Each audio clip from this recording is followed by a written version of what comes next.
여호수아 3장 14절에서 17절 말씀입니다. 제 성경으로 구약 성경 323쪽에 있습니다. 제가 봉독하겠습니다. 백성이 요단을 건너려고 자기들의 장막을 떠날 때에 제사장들은 언약궤를 메고 백성 앞에서 나아가니라. 요단이 곡식 거두는 시기에는 항상 언덕에 넘치더라.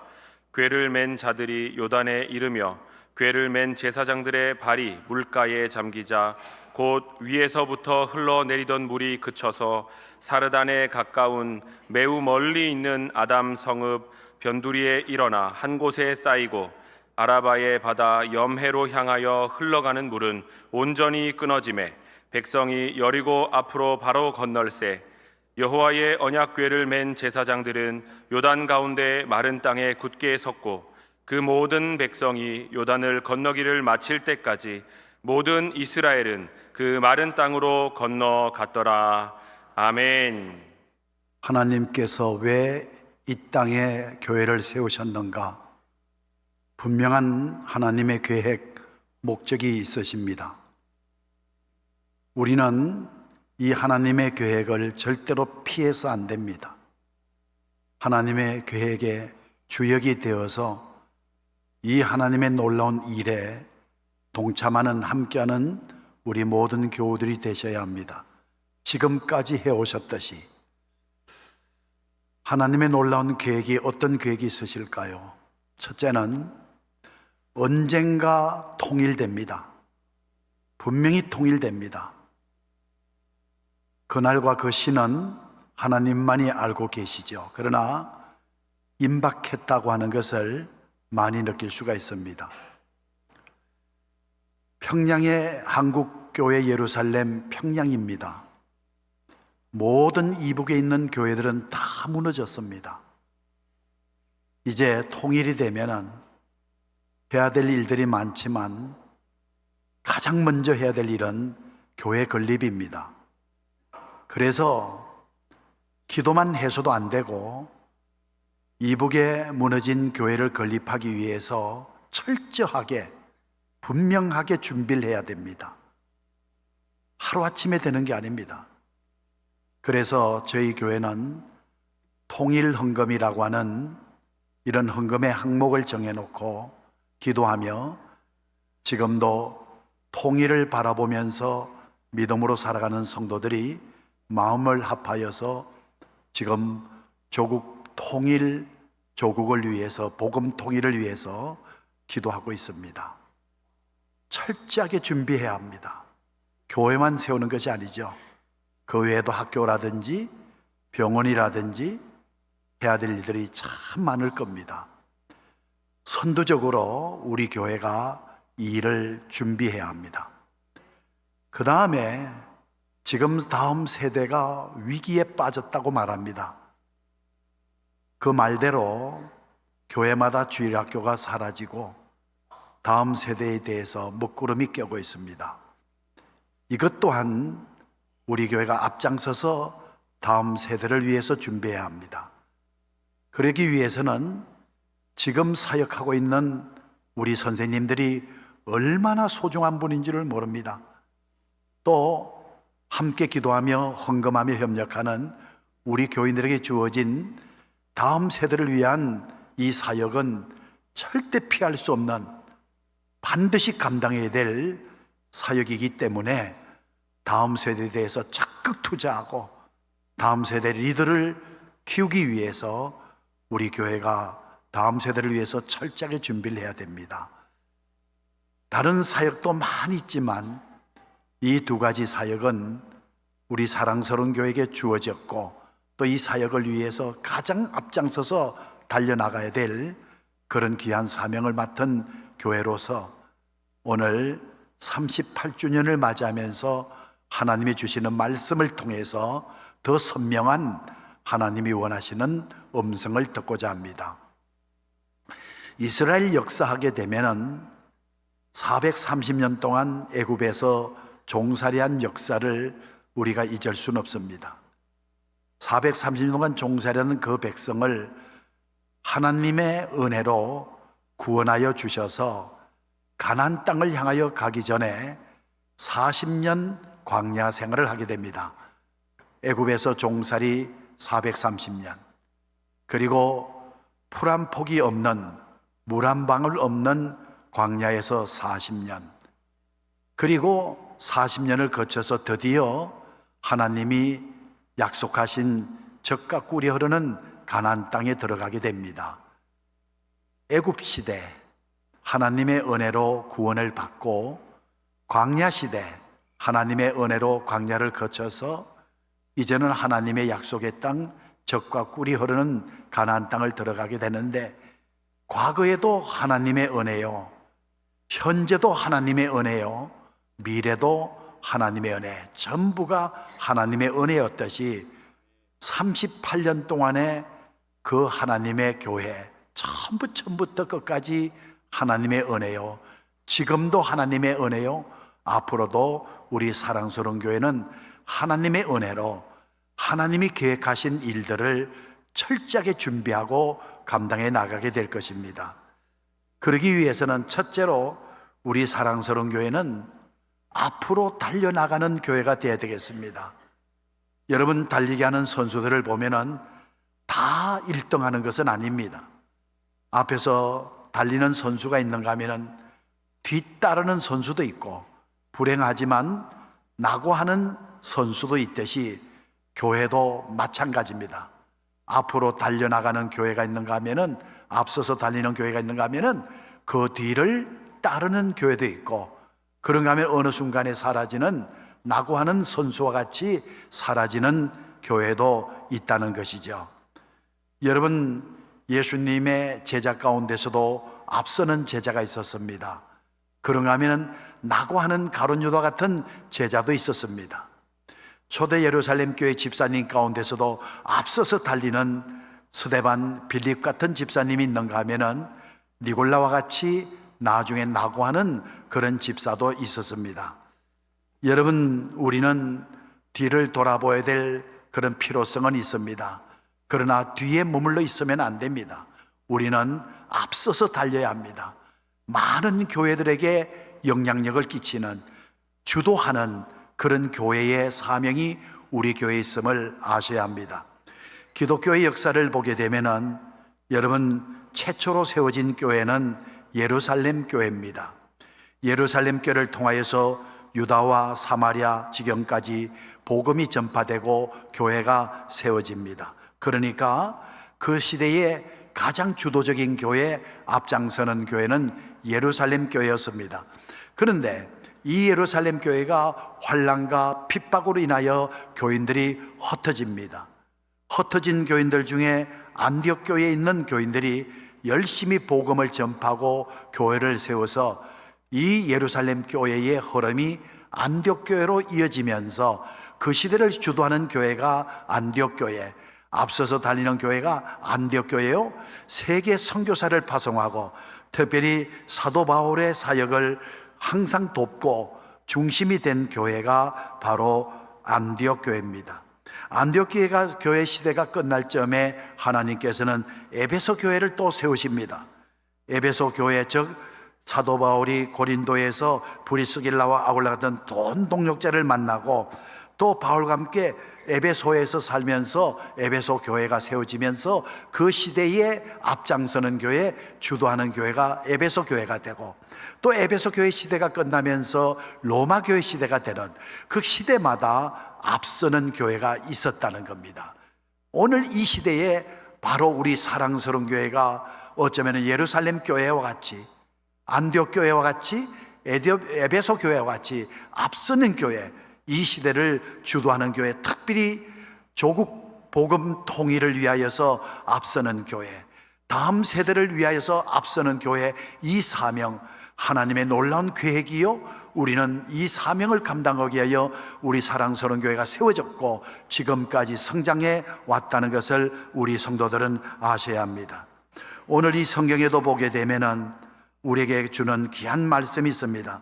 14절에 보면은 백성이 요단을 건너려고 자기 장막을 떠날 때에 제사장들은 언약궤를 메고 백성 앞에서 행하니라. 거룩한 백성 이스라엘 백성들 가운데 거룩한 법궤를 메고 바로 그 백성들 앞에서 행한 사람들이 바로 제사장들이었다는 겁니다. 여러분, 이스라엘 백성들이 광야를 거쳐서 하나님의 약속의 땅 가나안 땅에 도달했을 때에 반드시 건너야 될 것이 요단강이었습니다. 하나님께서는 광야 시대, 즉 지도자 모세 시대를 이제는 끝내고 이제는 요단강을 건너는 새로운 가나안 땅에 들어간 새 시대를 열 때에 새로운 사람 여호수아를 이스라엘 지도자로 세우고 하나님께서 명령하시기를 요단강을 건너가라는 겁니다. 그때 요단강은 물이 범람할 때입니다. 여러분, 그럴 때 이 제사장들이 하나님의 법궤를 메고 모든 이스라엘 백성 가장 앞장서서 요단강에 뛰어들었다는 겁니다. 여러분, 이 법궤는 교회를 상징합니다. 법궤의 크기는 강단에 있는 정도의 넓이, 길이 정도 되는데, 여러분, 이 법궤의 양쪽에는 꽤 고리가 있어서, 두 개 고리가 있어서 긴 막대기를 껴가지고 앞에서 제사장들이 메고 뒤에서 제사장들이 메어서 이동하는 크지 않는 법궤입니다. 이 법궤를 보게 되면 뚜껑이 있는데 그 뚜껑 위에는 양쪽에 두 천사가 날개를 펴고 마주보는 그런 법궤 뚜껑의 모습입니다. 이 천사들이 마주보는 그 가운데 바로 이 장소를 시언소라고 합니다. 하나님께서 은혜를 베푸는 자리라, 하나님이 자정하여 계시는 자리라, 여기에서 구름기둥과 불기둥이 나왔습니다. 그리고 이 법궤 뚜껑을 열어보면은 그 법궤 속에는 세 가지가 있었습니다. 하나는 광야에서 이스라엘 백성들이 먹던 바로 만나가 든 항아리가 있었습니다. 그리고 또 하나는 지팽이가 있었는데, 이 지팽이는 그냥 지팽이가 아니라 아론의 지팽이입니다. 아론의 쌍난 지팽이입니다. 그리고 이 법궤 속에는 하나님의 십계명이 적혀있는 두 돌비가 담겨져 있었습니다.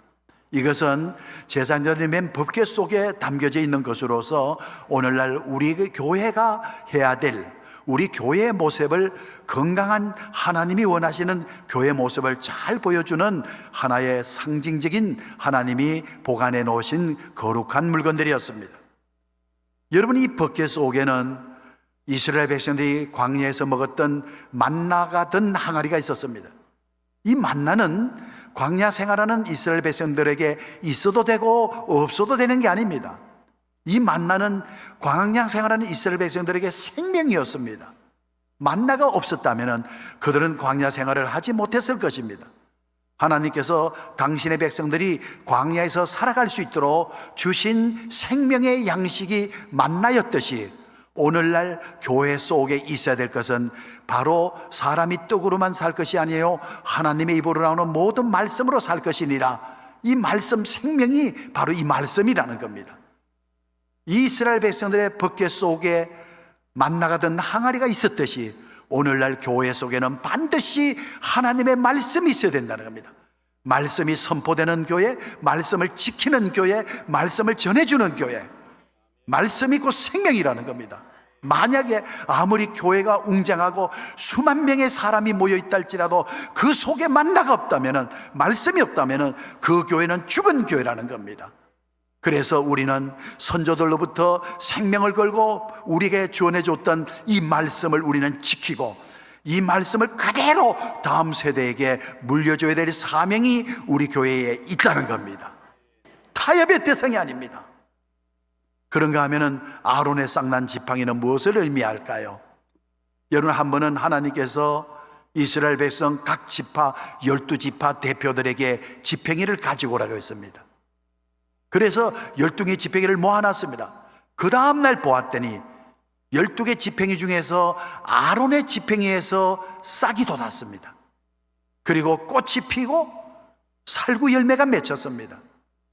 여러분, 이 지팡이는 생명이 없는 지팡이였습니다. 죽은 지팡이였습니다. 그런데 이 지팡이가 바로 싹이 돋고 꽃이 피고 열매를 맺었다고 하는 것은 생명이 생겼다는 겁니다.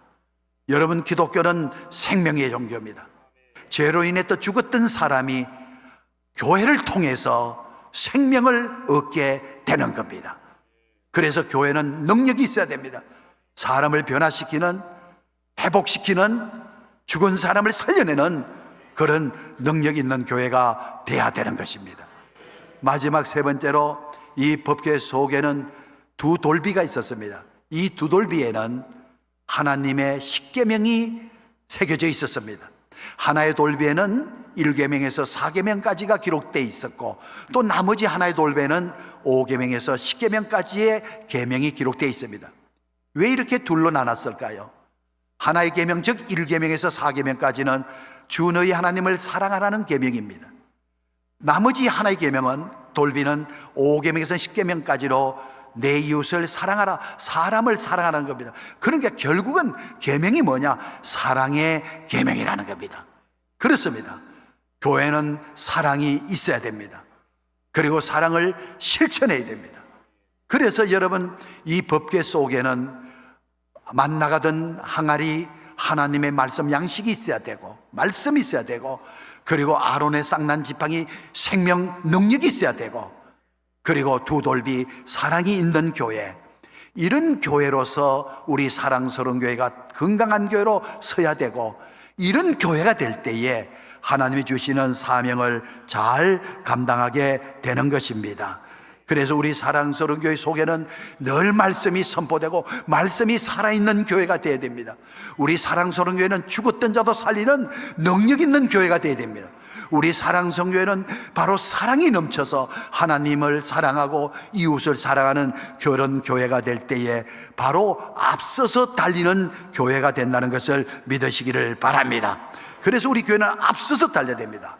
말씀으로 앞서서 달려야 됩니다. 능력으로 앞서서 달려야 됩니다. 사랑으로 앞서서 달리는 교회가 돼야 됩니다. 두 번째로, 문제를 헤쳐나가는 교회가 돼야 됩니다.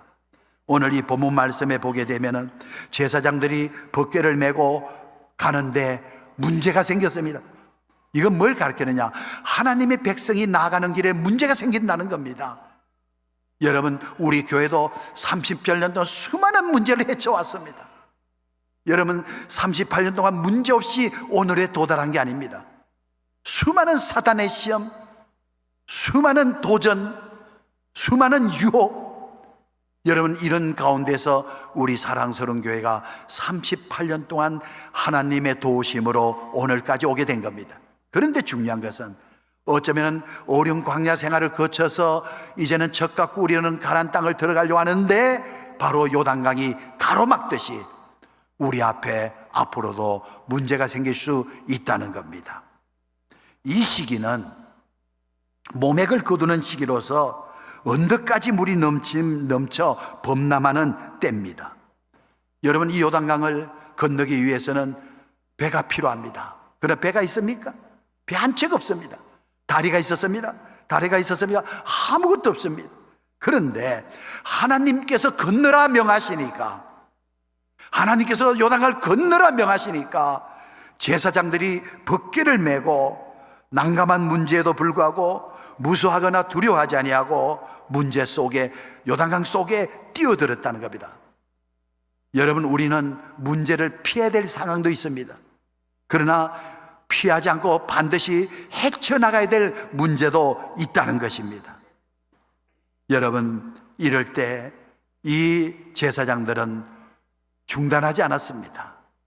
되돌아가지 않았습니다. 주저앉지 않았습니다. 물 속에 뛰어들었습니다. 문제 속에 뛰어들었다는 겁니다. 그랬더니 흐르던 물이 멈춥니다. 그리고 흐르내더니 바닥이 드러납니다. 그래서 백성들은 여리고 앞으로 똑바로 건널 수가 있었습니다. 여리고성은 사해바다 입구에 있었습니다. 그러기 까닭에 조금만 실수해도 사해바다로 떠내려가 죽게 됩니다. 요단강에서는 제일 하류입니다. 물길이 가장 깊어 위험한 곳입니다. 이런 엄청난 난감한 문제에 부딪혔을 때에 그들은 주저하지 않았습니다. 여러분, 그 제사장들이 물에 뛰어들 때, 문제에 뛰어들 때, 법궤를 들고 뛰어들 때 백성들이 가야 할 그 요단강 물이 멈추고 바닥이 드러나게 된 겁니다. 여러분, 우리 교회는 지금까지도 그랬지만 앞으로도 문제없다 말할 수 없습니다. 수많은 사탄의 시험이 있을 겁니다. 수많은 방해도 있을 것입니다. 그럴 때 우리 교회는 절대로 중단하면 안 됩니다. 조국 복음 통일을 위해서 멈추면 안 됩니다. 다음 세대를 위해서 우리는 절대로 뒤돌아서서는 안 됩니다. 요단강이 헌달지라도 두려워하지 말고 뛰어들어야 됩니다. 그럴 때에 하나님께서 요단강을 멈춰 주시듯이 우리의 나갈 길에 길을 내어 주실 줄로 믿습니다. 가정적인 문제 있을 수 있습니다. 개인적인 문제 있을 수 있습니다. 국가의 문제 있을 수 있습니다. 교회 문제가 있을 수 있습니다.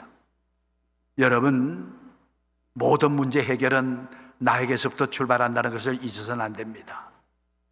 제가 자주 예를 드리는 말입니다. 살림왕 심슨이라고 하는 사람, 이 사람은 고아원 출신입니다. 여러분, 이 사람은 참 하나님을 잘 믿는 사람입니다. 맨손으로 시작을 해서 살림의 엄청난 부분을 자기 소유로 만든 재벌이 되었습니다. 살림왕이라고 별명이 붙을 정도로 엄청난 재산을 소유한 성공자가 되지요. 어느 날 참 오래간만에 고아원에서 함께 생활하던 친구가 찾아왔는데 몰골이 많이 아니었습니다. 그는 노숙인이었고 알코올 중독자였습니다. 이런저런 이야기하다가 자네 어떻게 이렇게 됐느냐 하니까 글쎄 내가 이렇게 참 사람이 이렇게 망가졌네. 자네 계속 이렇게 살 것인가? 그렇게 살고 싶지 않지만 어떻게 했나? 이렇게 되었으니 할 수 없지 않느냐? 그랬더니 심슨이 그 친구에게 말합니다. 자네 내가 부럽지 않은가? 부럽지. 왜 부럽지 않겠어? 그러면은 자네도 나처럼 잘 사게 해줄 테니까 내가 하라고 하는 걸 할 수 있겠는가? 만약에 내가 하라는 거 해가지고도 안 되면은 내 재산을 절반을 줄 테니까 내가 하는 대로 하겠는가? 약속 지킬 수 있는가? 하겠다고. 여러분, 심슨이 제안한 그 하라고 하는 것은요, 심슨의 이야기가 아니에요. 지금 제가 드리는 이 말씀은, 제가 여러분에게 하라고 하시는 이 말씀은 제가 하는 말이 아니에요. 하나님이 하신 말씀을 심슨이 정하는 것이고 하나님이 하시라는 말씀을 배 목사가 전하는 겁니다. 여러분, 심슨이 4가지를 제안을 합니다. 첫째, 자네 고아원 시절에 나와 교회 열심히 다녔잖아. 지금 교회 나가는가? 교회 안 나간 지 오래됐지. 그러면 지금부터 교회 나가게. 천하 무슨 일이 있어도 주님 앞에 나가서 하나님 앞에 꼭 예배드리게. 약속 지킬 수 있는가? 그건 할 수 있겠지. 그래, 이제는 교회 빠지지 않고 나가서 꼭 예배드릴 거야. 약속을 했어요. 2번째, 자네 지금 알코올 중독이 아닌가? 절대로 술 끊지 않고는 자네 성공 보장할 수 없어. 술 끊을 수 있겠는가? 이 시간 이후로 입에 술 대지 않기로 약속할 수 있는가? 약속 지킬 수 있는가? 이것도 하나님의 말씀이에요. 그랬더니 이 친구가 알았다고, 술 끊겠다고 다짐을 했어요. 약속을 했어요. 3번째, 제일 중요한 거예요. 여러분, 우상이라고 하는 것은 저 절에 있는 불상도 우상이지만, 어떤 형상을 만들어 놓고 절하고 섬기는 거 우상이지만, 이게 우상이에요. 하나님의 자리에 내가 좋아하는 거 놓고 섬기는 거, 하나님보다도 더 사랑하는 거, 하나님보다도 더 믿는 거, 그런 대상이 있다면 그게 우상이에요. 형상이 있든 없든 간에 그게 우상이에요. 하나님보다 내가 더 사랑하는 거 있고, 하나님보다도 더 높이는 거 있고, 하나님보다 더 섬기는 게 우상이에요. 현대인의 우상이 뭐예요? 돈이 우상이에요. 돈이 우상입니다. 그래서 생명보다도 더 돈을 사랑하고, 양심보다도 돈을 사랑하고, 좀 미안하지만 믿는 사람들 자기 신앙보다도 더 돈을 사랑하고, 하나님보다도 더 돈을 사랑하기 때문에 돈이 말하면 다 들어요. 돈이 말하면 하나님 말씀보다 더 잘 들어요. 그래서 심슨이 그 이야기를 제안한 겁니다. 자네 어떤 일을 하든지 간에, 많이 벌든 적게 벌든 간에 온전한 11조 생활할 수 있냐? 이게 온전한 11조 생활, 그 물질의 양심이 다 드러나요. 그 물질의 그 사람의 정직성이 다 드러나요. 여러분, 그 친구가 하겠다고 약속했어요. 3번째, 마지막에 무슨 일을 하든지 성실하겠는가? 최선을 다하겠는가? 성실하기로 약속을 했어요. 그러고 나서 약속을 하고는 이 친구가 나갑니다. 일거리를 찾는데 그 광고란에 보니까 철공소에서 구인한다고 하는, 아주 험한 일을 하는, 밑에서 아주 중노동하는 구인한다고 하는 그 구직자 모집을 보고는 철공소에 들어갑니다. 약속한 대로 주일 철저하게 예배드립니다. 11조 생활 철저하게 합니다. 술 입에도 대지 않습니다. 그리고 주어진 일에 대해서 절대 원망하지 않고 최선을 다해서 성실합니다. 반장님이 보니까 너무 성실해요. 그래서 추천해 갖고 올라갑니다. 올라가서 여전히 성실합니다. 최선을 다합니다. 그랬더니 위에 계신 분이 또 그분을 높여줍니다. 나중에 올라가더니 한 번은 회장님이 부르더니 뉴욕에 지사를 내야 되는데 당신이 지사로 가게 됐냐고, 지사장이 된 거예요. 그런데 그게 수익금, 회사 본사에서 원하는 수익금만 채우면 그 외의 것은 자네가 써도 돼. 자네 것이야. 좋은 조건에 들어갑니다. 나중에 그 철공소에서 대표가 됩니다. 여러분, 하나님에게 문제 있는 거 아닙니다. 성실하지 못한 나에게, 양심지키지 못한 나에게, 잘못된 믿음으로 살아가는 나에게 때문에 나에게 문제가 있는 것이지 하나님에게 문제가 있는 것이 아닙니다. 여러분, 회복돼야 됩니다. 여러분, 모든 경제도 회복이 돼야 되고, 그런데 이 모든 회복돼야 될 것 중에서 가장 중요한 회복이 뭡니까? 부부지간의 관계 회복, 부모 자식 간의 관계 회복, 동료 간의 관계 회복, 우리가 많은 사람의 관계 회복을 해야 되는데 제일 우선적인 회복은 하나님과 나와의 관계 회복입니다. 여러분, 우리가 회복해야 될 것 중에 건강도 회복돼야 되고 경제도 회복돼야 될 게 많지만 제일 중요한 회복은 내 신앙의 회복입니다. 불성실한 믿음, 성실한 신앙으로 회복돼야 됩니다. 비양심적인 신앙, 양심적인 신앙으로 회복이 돼야 됩니다. 우리 하나님은 실수가 없으신 하나님입니다. 정확하신 하나님이십니다. 그래서 그 친구가 심슨 못지않게 성공자가 됐다는 이야기입니다. 여러분, 우리는 오늘 제사장이 법궤를 메고 앞으로 가라 물로 뛰어들어갈 때에 피하지 않았어요.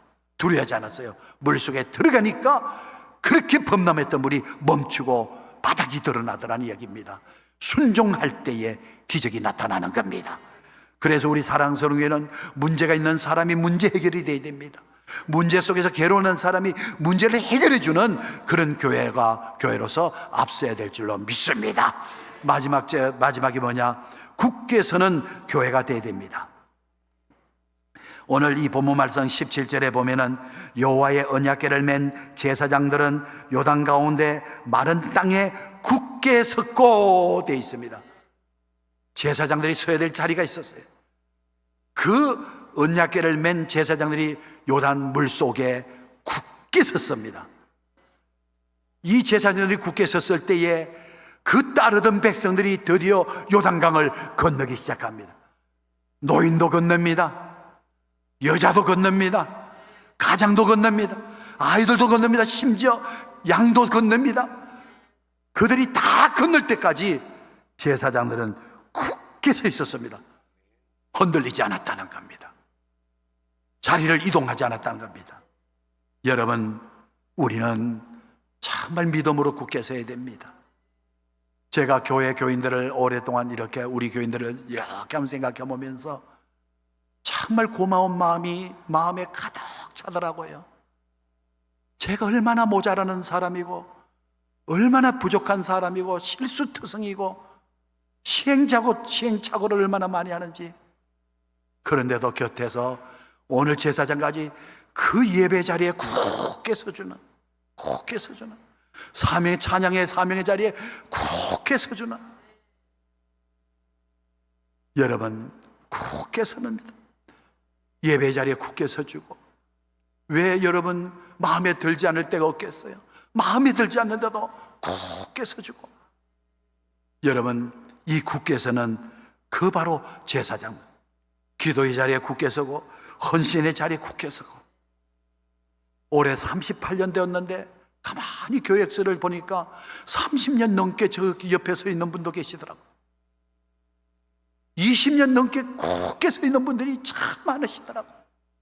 10년 넘게 세월이 10년, 오늘날은 1년만 지나도 강산이 변하는 이런 시대인데 10년 넘게 변함없이 굳게 서준,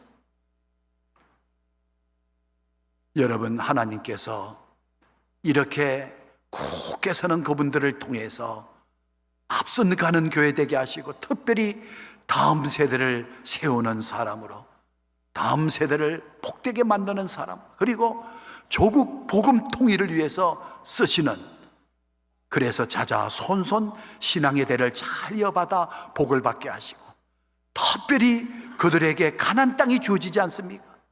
요단강 건너서 드디어 가나안 땅이 주어지지 않습니까? 이 놀라운 축복의 주인공, 바로 앞서서 달리는 다음 세대들에게 잘 전해주는, 다음 세대를 세우는, 조국 복음 통일을 위해서 북한이 뛰어들고 헌금으로 뛰어들어서 앞장서서 뛰어들어서 바로 통일 복음 조국을 위해서 여러분 앞장서는 그런 일꾼들, 그리고 능력 있는 교회가 되게 해서 우리 교회는 자들마다 회복이 되고 문제 해결이 되고, 특별히 우리 민족의 모든 문제가 해결이 되는, 우리 교회가 문제를 해결하는 교회, 문제가 생겼다면 문제 해결하는 교회, 능력 있는 교회, 그리고 내게 주어진 그 자리에 어떤 어려움이 있어도, 위협이 있어도, 유혹이 있어도 흔들리지 않고 그 자리에, 예배 자리 굳게 서고 사명의 자리에 굳게 서서 이 일을 감당해 나가는 그분에게, 그들에게, 우리에게 앞으로 있을 새로운 시대, 적과 꿀이 흐르는 가나안의 시대가 저와 여러분에게 기다리고 있는 줄로 믿습니다. 이 가나안의 주인공이 되기 위해서 애굽에서 나오고 광야를 거쳐서 요단강을 건너는 사람에게 가나안의 주인공이 되는 줄로 믿습니다. 기도드립니다. 은혜로우신 하나님 아버지, 하나님의 은혜 38주년을 맞이하여서 오직 하나님의 은혜임을 고백합니다. 그리고 앞으로 되어질 다음 세대를 든든히 세우는 이 일 또한 하나님의 은혜로 감당하게 될 줄로 믿습니다. 조국 복음 통일을 위해서 우리 사랑선언교를 세우시고 또 우리 사랑하는 성도들을 세우신 줄로 믿습니다. 그 사명의 자리에서 절대로 흔들림 없이 제사장들이, 모든 백성들이 건너가기까지 굳게 서듯이 우리의 사명을 잘 감당하는 하나님의 귀한 백성들이 되게 하여 주시옵소서. 주여, 우리 사랑스러운 교회가 다음 세대를 살리는 교회, 앞장서는 교회가 되어서 한국에 있는 모든 교회를 주도해 나가게 하여 주시옵시고, 세계 열방의 교회가 영향력을 끼치는, 앞장서 나가는 우리 교회가 되게 하여 주시옵소서. 그리고 복음 통일을 위해서, 조국 통일을 위해서 잘 준비하여서 하나님의 은혜로 통일의 문이 열릴 때에 가장 앞장서서 올라가서 교회를 세우게 하시고, 그리고 학교를 세우게 하시고 병원을 세우게 하여 주옵소서. 이 일을 위해서 우리 모든 성도들이 잘 준비할 수 있도록 도와주시옵소서. 예수님의 이름으로 간절히 기도하옵나이다. 아멘.